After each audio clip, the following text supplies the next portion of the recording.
সারাদিন রোজা রেখে পেঁয়াজি ছোলা বুট মুড়ি খাওয়ায় যে মজা, সারাদিন ভাত খাইয়া তারপরে ইফতারে শরীক হওয়া, ছাগলে ঘাস খাইলে যেমন লাগে ওই রকম তার মুখে লাগে, এই মজা পাবে না। রোজাদারের যে মজা লাগে সেই মজা সে পাবে না।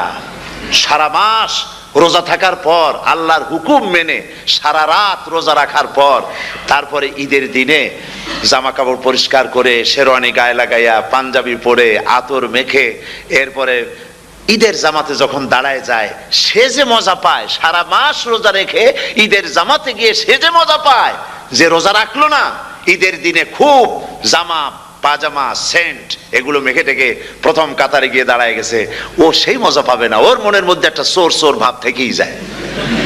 সে মনে মনে ভাবে এই জামাত আমার না, জোর করে আসছি, এইখানে দাঁড়াবার যোগ্যতা আমার নাই। মনের মধ্যে সে একটা অপরাধী ফিল করে, সে ফিল করতে থাকে।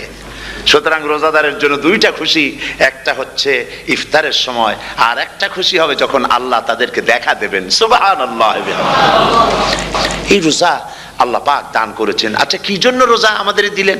এই জন্য দিয়েছেন যে একটা মাস পৃথিবীর মুসলমানরা না খেয়ে থাকুক দিনের বেলায়, ওই না খেয়ে থাকার যে খাবারগুলি বাঁচবে এগুলি আল্লাহ অন্য কোনো এলাকার মানুষদের খাওয়াবেন নাকি?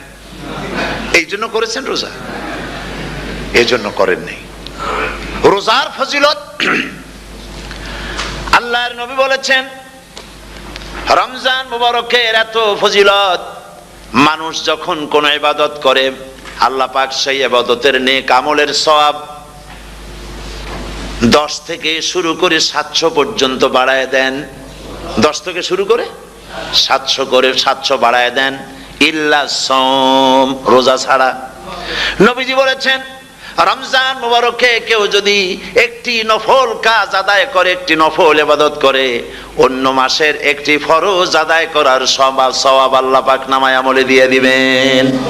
রমজান মুবারকে কেউ যদি একটি ফরজ আদায় করে, অন্য মাসের 70টি ফরজ আদায় করার মতো সওয়াব আমল নামায় আল্লাহ দিয়ে দিবেন। সুবহানাল্লাহ।